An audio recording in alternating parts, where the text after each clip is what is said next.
Okay, so I want to talk about the mission in the digital in the metaverse. As Calvin said, I'm a digital theologian. I'm fascinated by digital culture, by social media, by AI, and all things tech. But I'm also a theologian and one focusing on the New Testament especially.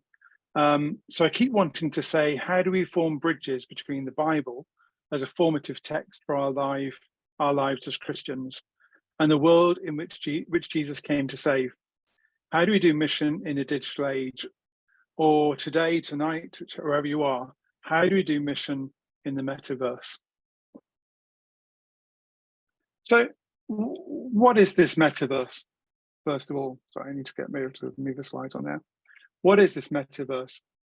Well, in a way, the metaverse is a kind of new thing and a kind of an old thing. Fully interactive and operational virtual worlds. It's being put together as we speak by the 5 great techno giants of our age: Google, Apple, Facebook, Amazon, and Microsoft. And later on, I'll introduce you to the GAFAM title. That kind of GAFAM is the kind of 5 of them together, all creating different forms of headgear, interfaces, models, and suggesting that we'll have something ready by 2030, perhaps. But on the other hand, the metaverse is already here in Minecraft and Fortnite and Roblox, in immersive and collaborative industrial design processes, in massive multiplayer online games, in both virtual and augmented reality. We're already in the metaverse. We don't need to wait until the GAFAM giants have created it for us. In many ways, the metaverse isn't that new either. The word first appears in Neil Stephenson's 1992 novel Snow Crash, but the concept of a realm that you enter as an avatar was already there in science fiction even before that. Marge Piercy's excellent novel She, He and It in 1991 explores AI, robot intelligence, and what she calls a computer base, which you plug into and work within as an avatar. I'll come back to She, He and It later on. And of course, Neil Cameron's concept of the avatar in the film, where human beings contact the Na'vi race, a kind of mind melding or even a mind takeover. Of course, in Avatar, we see one of the great benefits of the metaverse. When Jake Scully, the man here, the human being pictured here, is able to experience again the joy of sense and feeling through the physicality of the Na'vi body that he takes over. The metaverse is a place where we can be set free from the perceived limitations of our frail human bodies and transcend their limits. Again, going back to Marge Piercy's book, She, He and It, it talks about the base as a place where sexuality and race and class are empty categories, as people project themselves mentally into the space to work together and socialize. But Piercy's base seems less physical than some of our metaverses, more a virtual concept, a molding of minds, a representation of our consciousness within the simulation. It's a completely different model to what where we try and create the physical space in an online space. Of course, Second Life offered a different concept of a world of commerce and interaction and space, where you could attend a rebuilt Anglican cathedral, or hang out in bars, or party the night away, as in here, or indeed worship God. It was seen as a place of mission and engagement, as well as a place to get people to spend their money buying real estate, buying artifacts, buying upgrades for their avatars. Blade Runner, of course, created a very different physical world of augmented reality. It wasn't a place where you kind of entered into the computer, but rather the computer entered into our physical world. where you can see advertising here in the top left picture, and a projected form of hologram in the bottom right, interacting with the same policeman. Where you take humans into a virtual environment, although of course this is precisely the direction of travel for Ernest Cline's model of the Oasis in Ready Player 2. What I'd like to do now is to show you a short video, 4-minute video, of how the Steven Spielberg film version of that introduces what the Oasis is all about. Probably one of the best visualizations of what the Metaverse is. James Halliday saw the future, and then he built it. He gave us a place to go, a place called the Oasis.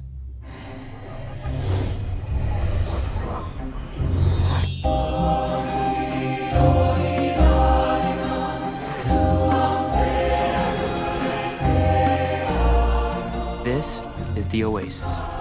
It's a place where the limits of reality are your own imagination.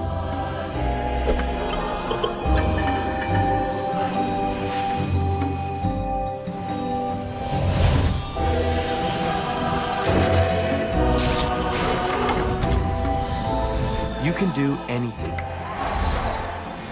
Go anywhere. Like the Vacation Planet. Surf a 50-foot monster wave in Hawaii. You can ski down the pyramids. You can climb Mount Everest with Batman.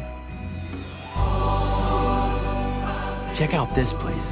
It's a casino the size of a planet. You can lose your money there. You can get married. You can get divorced. You can go in there. People come to the Oasis for all the things they can do, but they stay because of all the things they can be. Tall, beautiful, scary, a different sex, a different species, live action, cartoon. It's all your call. Yeah, that's me. Well, that's my avatar. At least until I feel like changing. Except for eating, sleeping, and bathroom breaks, whatever people want to do, they do it in the Oasis. And since everyone is here, this is where we meet each other. It's where we make friends. Locate H. Locating H. H located. Sector 12, Planet Doom. Planet Doom. The most dangerous place in the Oasis. And a pretty great place to pick up a coin. Figures H would be there. H is my best friend in the Oasis. He's my best friend, period. Even though I've never actually met him in the real world. What's up, H? Hey, what up, Z? Next race is in 20 minutes and I can't do the late one. What the hell are you up to? Man, getting my kills on, bro. Is that Daito? Daito and Show.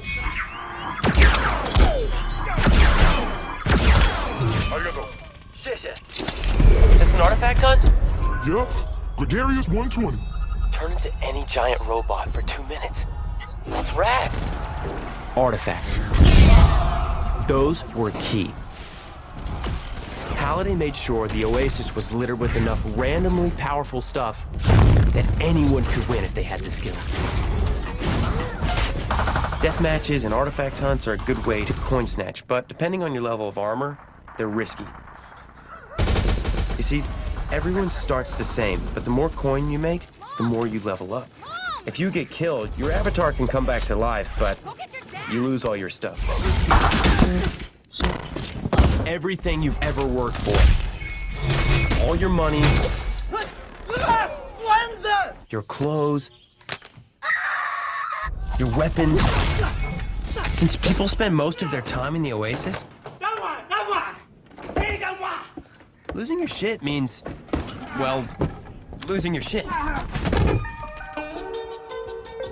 H, 10 minutes till the race starts. Hey, mama, hurt you.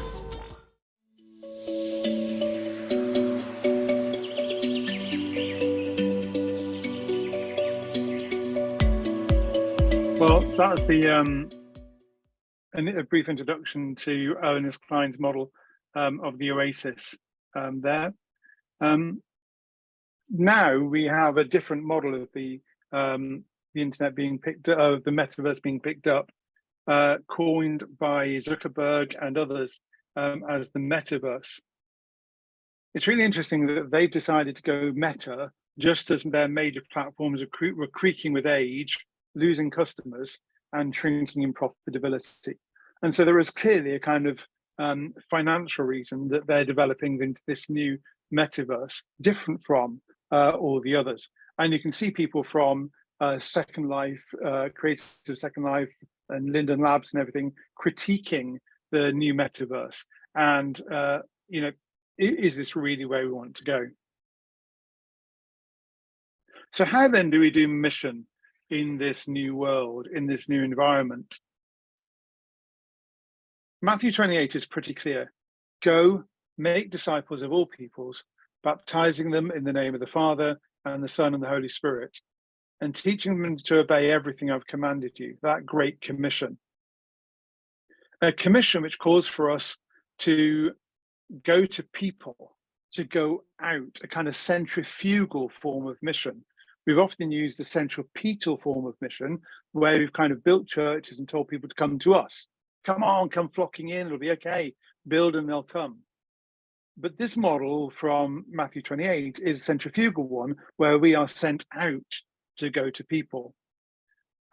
So get on your computers, get into the world of the metaverse, go out there and share the good news of God. When we get there, we are to make the people we meet disciples. So presumably, we are to convert them to faith in Jesus as Lord. Of course, that means building relationships, engaging with public discourse in the new place, earning the attention of those there, and persuading those who listen that Jesus is indeed the Saviour, even of the metaverse. And preferably at the same time, not using the same methods of colonialization which the global north imposed upon so many nations. It's a centrifugal form of mission, where we go where people are rather than waiting to come to us. The kind of thing that we see Jesus doing all the time. He didn't sit in Nazareth and just wait for people to come to his shrine, as it were. It's the kind of thing that we see the Spirit encouraging us to do when he pours out the Holy Spirit at Pentecost in Acts 2. All those merchants and everything gathered, seeing what's happening with the disciples as they, say that they're drunk at 9 o'clock in the morning because they're speaking all these languages and they hear them. Merchants from all over the place who dispersed from Jerusalem and spread out across the Roman road network, creating new churches that Paul later discovers and plants others as well. The kind of thing that we see Paul and his co-missionaries up to, women and men, doing as they took the good news from Jerusalem to Judea, Samaria, and to the ends of the known world. It's a mission which takes much of makes much of the marketplace. I asked Dali to create some pictures. This is one of them where Dali argues this is a marketplace in the metaverse. I'm not sure what kind of works, but it's an interesting picture anyway. Dali doesn't do human beings very, very well. It's a mission which makes much of the marketplace, spaces where people are gathering as a place to do mission. It takes religion into the public space rather than into a private religious space. And that's really interesting. How do we do mission in a public space? Rather than create space which we control, how do we go into somebody else's space and gain the reputation or permission to share mission there? In a way, again, as I said, it's what Jesus did when he was walking on the roads of Palestine, of meeting people at wells or on the road or in their houses and having parties. It's what Paul often did by going to the synagogues first, which made some people very angry, and then leaving for a more public place to preach. In my own tradition as a Methodist, John Wesley, of course, was banned from preaching in Anglican churches, and so took to the fields to preach to the Kingswood miners, coal miners, in an act which he described as becoming more vile. So perhaps we need to become more vile and dig into the metaverse and engage more strongly with that. Paul's actually interesting as well, because he used proxies for his own physical presence. He sent Phoebe to Rome to explain his letter to the church there. And indeed, Priscilla and Aquila seem to have been his advance team sent on ahead to pioneer mission in lots of different places. He apologized to churches when he chose to write a letter in place of his physical presence, but made it absolutely clear that the presence of the letter itself was good enough. Remember when he tells Philemon what to do and then warns him he's going to actually come to his house to stay. You better get on acting on this letter, Philemon, because otherwise I'm going to move into your guest room.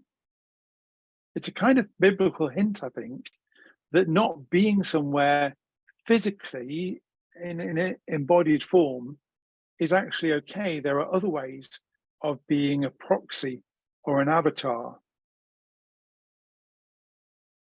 The key message then about mission in the metaverse is to go where people are, and they're flocking to the metaverse in all its forms. So we really do need to go forth and begin to do mission there. But I want to raise a few issues with it first of all. Sorry, I didn't realize some text would come up. Oh, sorry, go back. First of all, let's start with one of the best possibilities of the metaverse, not a problem, as a place where all humanity can be equal. Metaverse, it makes use of avatars, and does it offer then an opportunity to forget some of the limitations of our physicality? God, after all, looks at the heart, not at the physical expression of our humanity. God loves us unconditionally. But other people can choose to treat you less because of your appearance, because you look different to them. But in some representations of the metaverse, gender, skin color, age, or physical impairments could be rendered invisible and freely selectable, permanently changeable. That's what happens in Marge Piercy's computer-based simulation of what we now call the metaverse. As in Second Life, you could make your avatar whatever you wanted it to be, a human being, an angel, a bipedal fox, or an angel or a demon. Does such representation of ourselves as human beings, as avatars, allow us to create a new understanding of our shared human identity and unpick the horror of discrimination? In his critique, German theologian Simon Reiners points to the limits placed on avatars already in Meta's form of the metaverse. We had something with the Bible Society in the UK where we used a platform for Metaverse to gather together, and there were only about 6 avatars to cover everybody. And so you had this kind of very limited way in which you could make something look like you or not look like you. Will there in fact be the opportunity to present your wheelchair that is part and parcel of your persona, the color of your skin, your gender? Or will everybody instead choose to look like a privileged, white, able-bodied man? Will there be power games about how we look in Meta or in the metaverse? Or will those all be swallowed up by stock avatars that look like something like Mark Zuckerberg, I suppose, which can only be modified by expensive expansion packs? That's what happened in Second Life. Will the human image be created in the image of GoFam rather than in the image of God? And more than that, does that mean that the metaverse's current fascination within the environmentally disastrous Bitcoin industry, NFTs and profiteering, mean many of us who go there will be forced by our presence to deny our stewardship of God's creation in favor of the God of Mammon's desire for the love of all things fiscal? In the adaptation of Richard Morgan's novel, Altered Carbon, there's a kind of church which still exists in the future. I think it's called the Catholic Church of the Future or something. It's a mixed church. It rejects transhumanism, this sense that the movement towards extending human life indefinitely. And the church instead argues for a maximum lifestyle of 100 years. And when you get up to 100 years, the church enforces euthanasia upon its members, a way of enforcing its beliefs. It's not a particularly nice picture of the church, is it?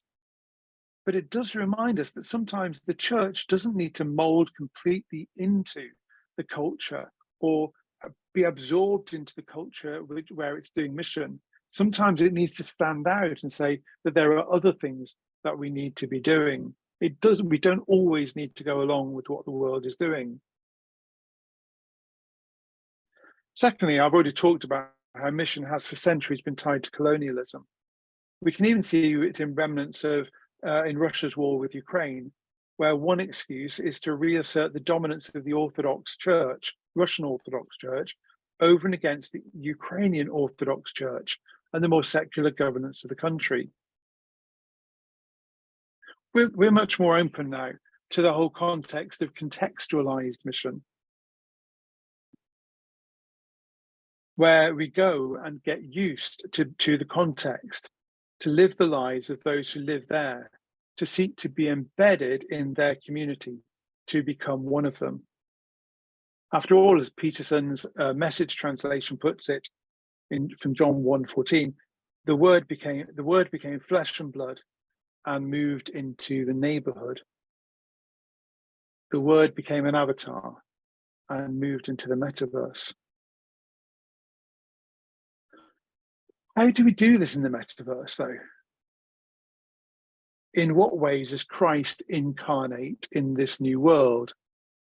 It's another Dali image. I'm not very impressed with it. I asked them to do a nativity scene in the metaverse, and it just kind of goes a bit weird.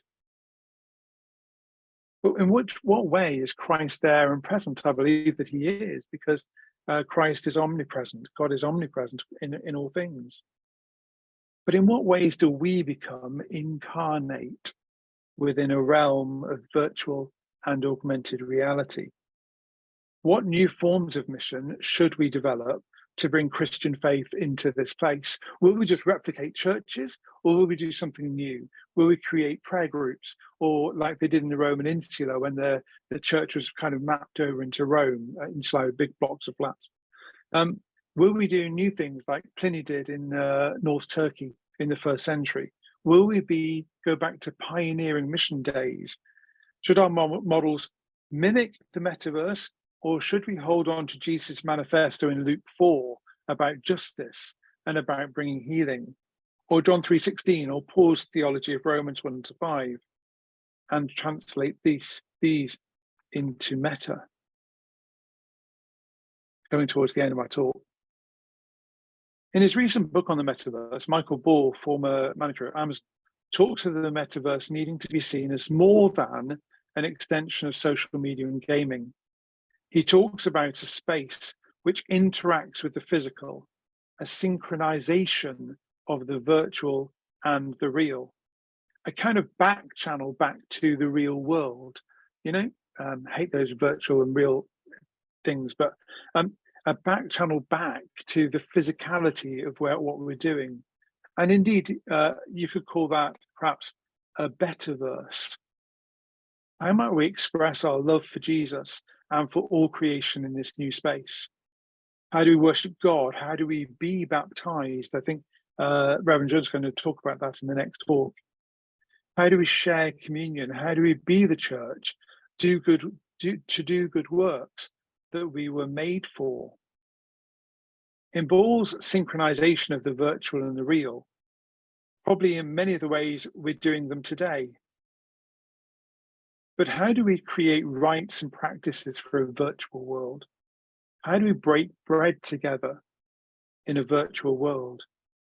How do we affirm the relationship of marriage? How do we bury the dead? Finally, for me, I am really worried about climate change, the climate emergency. Despite so many in the global north especially decrying the impact of human-initiated climate change, we cannot ignore the evidence of science. It may mean that we need to think again about whether the metaverse is a place we want to invest in. The metaverse will consume huge amounts of energy and therefore require much energy to cool it down. Its connection to Bitcoin makes this even worse, an industry which consumes energy like a limitless resource. As we excitedly move towards the metaverse as a new place of mission, we might want to re-listen to the story of Babel, where God critiques humanity's desire to do everything in a coordinated way. There may be patterns between the metaverse and the Tower of Babel's destruction, not least in the model of re-imaging humanity in the image of GAFAM, Google, Apple, Facebook, Amazon, and Microsoft. Perhaps in the end, our zeal for mission into the metaverse needs to be tempered by the age-old wisdom of Isaiah and of Micah here on the screen, asking how this newfangled thing which we're creating is in accord with God's own creation, whether we're bringing renewal to that creation, where in all we do, we are fulfilling what God has commanded, that we act justly, love mercy, and walk humbly with our God. Let's go forth in wisdom to share the good news of a God who loves all those in the metaverse. But let's go forth in God's wisdom and not just our own. Thank you for giving me this opportunity to share with you. So good morning, good afternoon, and good evening. Depending on where you are joining us today, it's truly a blessing to be able to connect with you all across time and space through the power of technology. Today, our journey starts with the inspiring story of Alina Delp. Once a flight attendant, she liked to do skydiving, but Alina's life took a turn when she was diagnosed with erythromelalgia. It's a very rare disease, which confined her to her home. But Alina found solace and the connection in the VR church, which allows her to transcend her physical limitations and embark on a profound spiritual journey. Her exceptional baptism in the metaverse, guided by the pastor DJ Soto, highlighted that physical constraints cannot limit profound spiritual experience. Now, she is a pastor herself. Alina is inspiring others through her charity initiative, providing VR headsets to those in need, using faith and technology to transform lives, much like her own. The inspiring journey of Alina Delp illuminates the transformative power of the metaverse for global mission. In a pivotal moment in this past June, Apple revealed its first mobile device in nearly 10 years, the Vision Pro. I know that some of you watched that, boldly announcing the dawn of the new spatial computing era.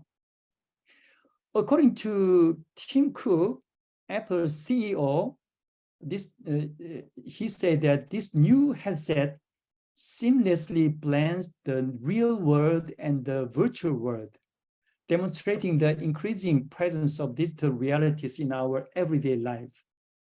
This event ignited efforts from other tech giants like Samsung, Google, and Qualcomm, propelling them to create similar technologies.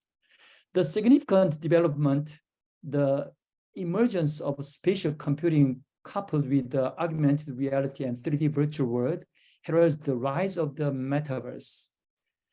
This unique realm exists beyond physical limitations, forming a space where the digital and the tangible reality seemingly merge. Today, my focus isn't on introducing you about evangelizing or how to conduct a mission within the metaverse. Instead, I will discuss the tremendous potential that the metaverse holds for mission and how we can effectively harness this potential. As we know, we gather for GoForth 2023.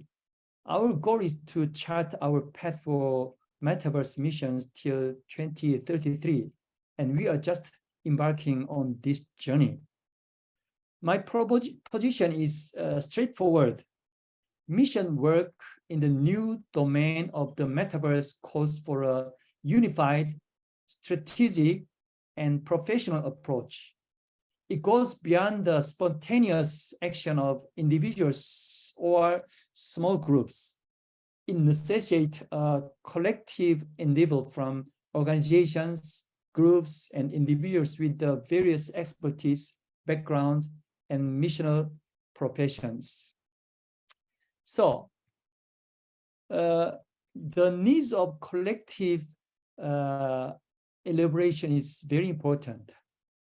So let's pause at the starting line and set our sights on the finish line, the realization of metaverse missions.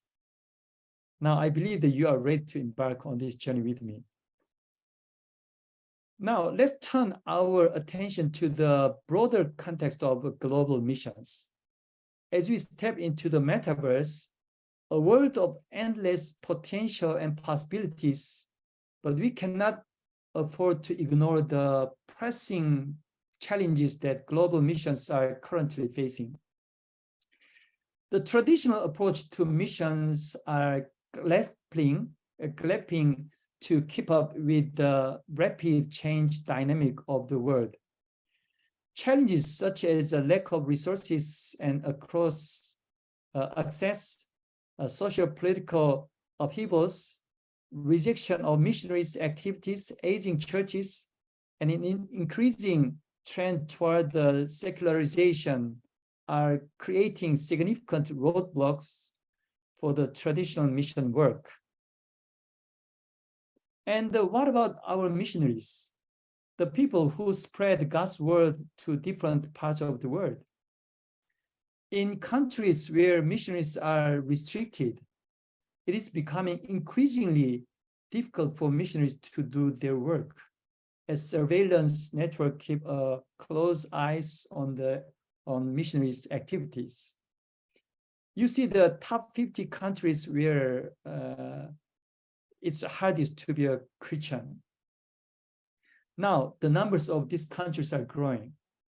So, these challenges emphasize the need for innovative solutions. This is where the metaverse, the realm, offering boundless connectivity and customizable experiences, present itself as a new approach. It has the potential to bridge geographical and cultural gaps, ensure secure interactions, and optimize resource utilization, thereby effectively complementing and enhancing traditional method of missions. We are already seeing impressive real-world examples. We are a church.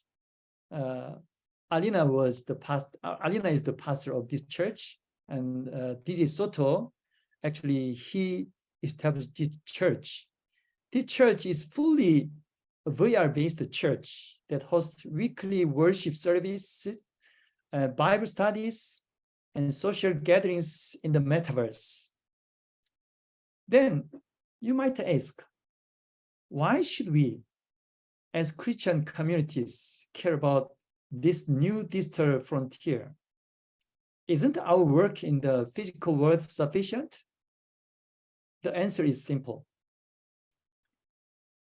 Because people are there.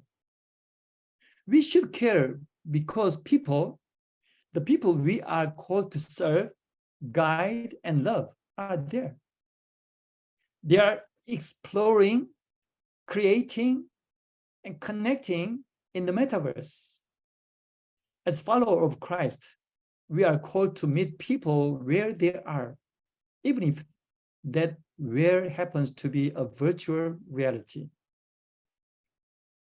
Now, people in metaverse, they exist as an avatar. Avatar is a digital version of yourself, a character that presents you in the virtual world. Now, this is my avatar. Does he look very handsome, right? But you know, in every avatar, behind every avatar and username in the metaverse are real people with real needs. They require love, understanding, and chance to experience forgiveness. They deserve to hear the good news and the Christ in their lives. And there are believers among them, ready to be motivated and engaged. Let's encourage them to share Christ's love in metaverse and work together to build a more loving virtual world.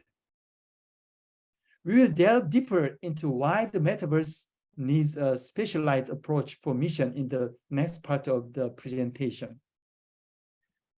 The metaverse, a fascinating, fresh frontier. Unlike any traditional mission field, it is different kind of place altogether. The parameters of engagement, interaction, and connections are reinvented here. Its limitless expanses, coupled with the absence of shared physical reality, necessity of a nuanced, out-of-the-box approach.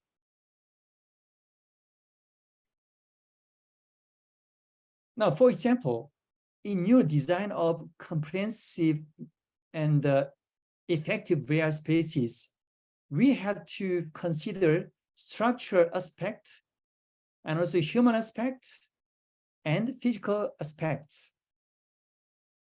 The three aspects must be integrated in one space. Here, I'd like to share with you a few examples of the virtual reality spaces that I've brought to life in the metaverse. You know, the first left above site is the South African mission.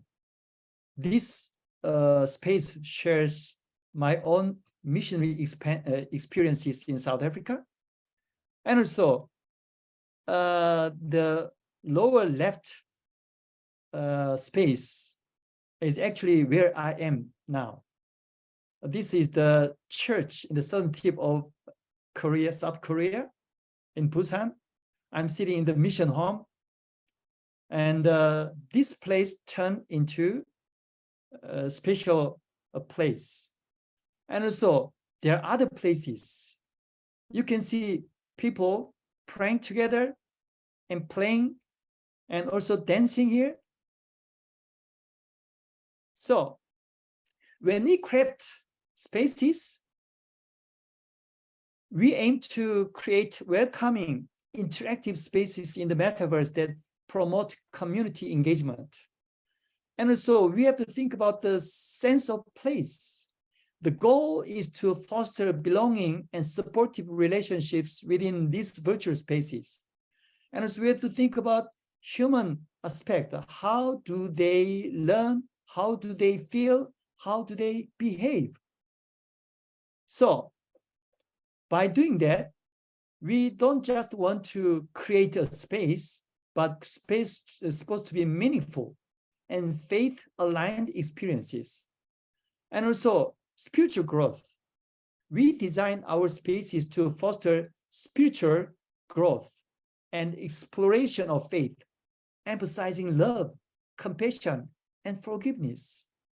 And what about mission? We inspire users to live their faith actively in both virtual and physical realms amplifying our mission's reach. Planning a journey into the metaverse also introduces a lot of challenges concerning ranging from technical barriers, social obstacles, and spiritual challenges, also cybersecurity, data privacy, to online harm need to be addressed proactively. Wisdom and foresight will be our guiding lights as we tackle these challenges. Embarking on this journey with humility, we are poised to learn, adapt, and overcome. We must equip ourselves and our missions, and also our missionaries, with the skills and knowledge to thrive in this new environment. As we rise for these challenges, I'm excited to announce the next phase of our mission. This is the incapacitation mission. Brothers and sisters, this will be our visionary approach to global missions in the metaverse, the incapacitation movement.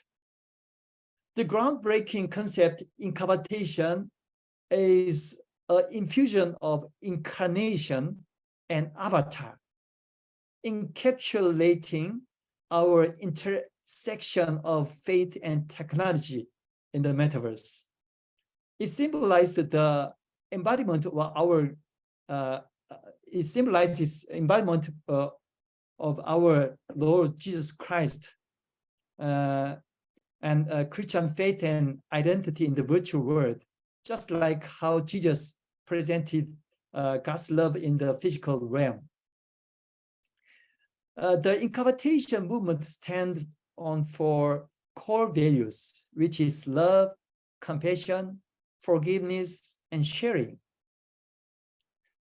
Now, the incapacitation, it provides a spiritual platform that encourages love in our hyper-connected reality, propagates compassion as lifestyle, nurture forgiveness and reconciliation, and promote a global network of sharing across world beyond physical borders. This isn't merely an initiative, it's a life-changing spiritual movement.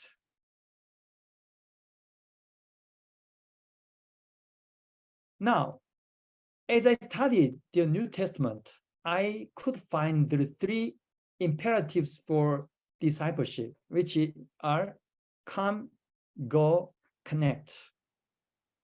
For discipleship, actually, spatial togetherness is very important.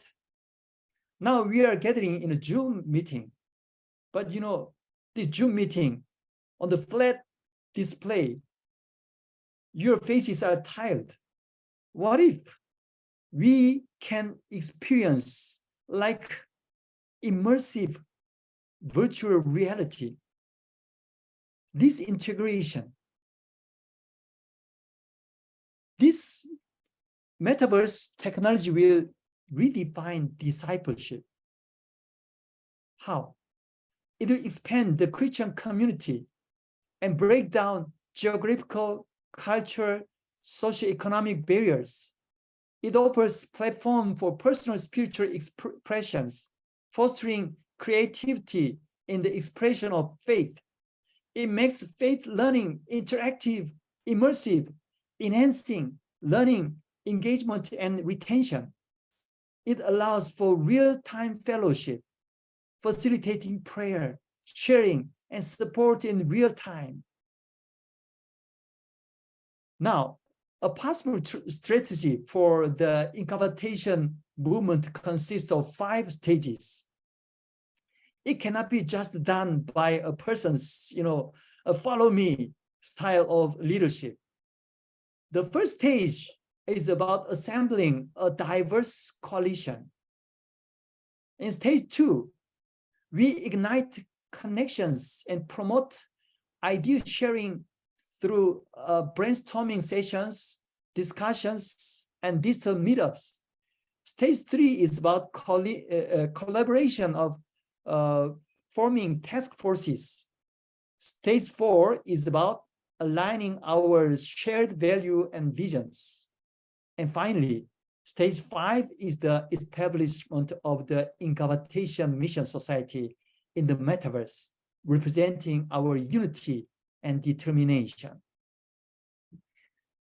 The animation shows the process underscore the core principle of the incapacitation movement.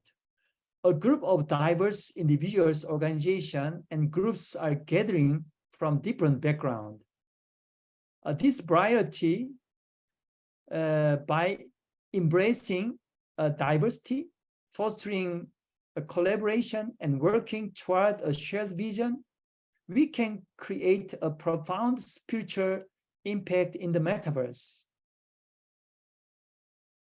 breaking down barriers and reaching out communities in ways we never thought possible.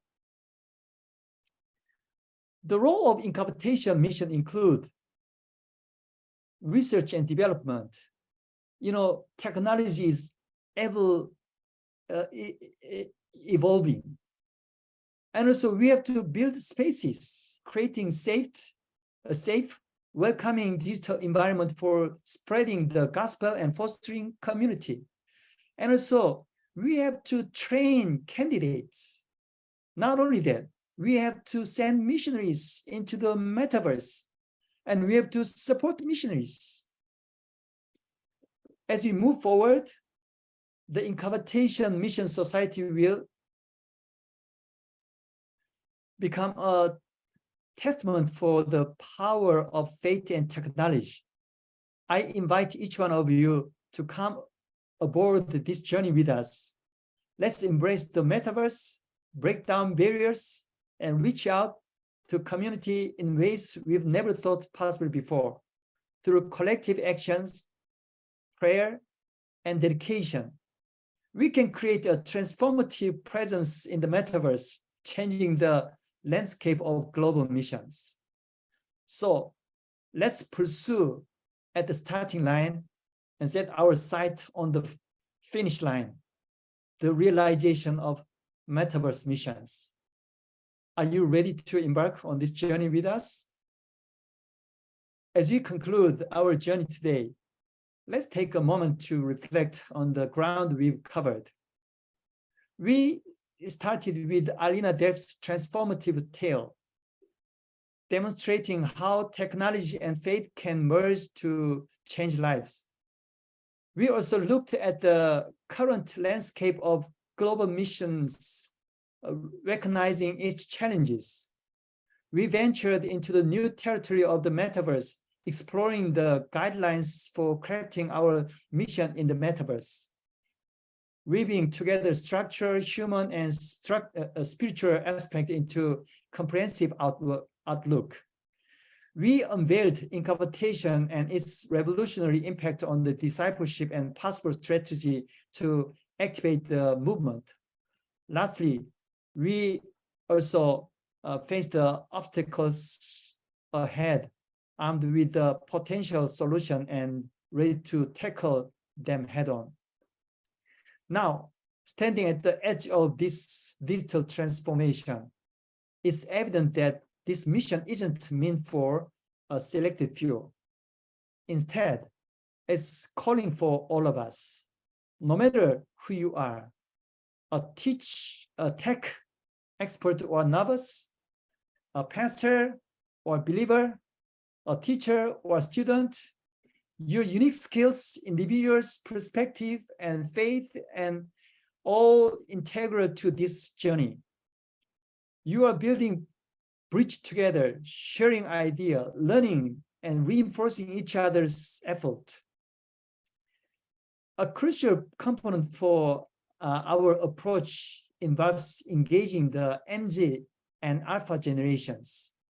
Their creativity and creation skills will undoubtedly be invaluable. This is a call to them and indeed for all of us. Now, I'd like to conclude. Jesus' words in Mark chapter 16, verse 15 says, "Go into the world, into all world, and preach gospel to all creation." Take on the entirely new dimension today. The world now includes the metaverse. His call echoes through this vast digital expanse, urging us to seize the new challenge with enthusiasm, courage, and faith. Like Alina Depp's inspiring story, let's embrace this opportunity to transform lives through the fusion of technology and faith. The metaverse presents a new frontier for our mission. So it's up to us to seize this moment and set forth this thrilling journey.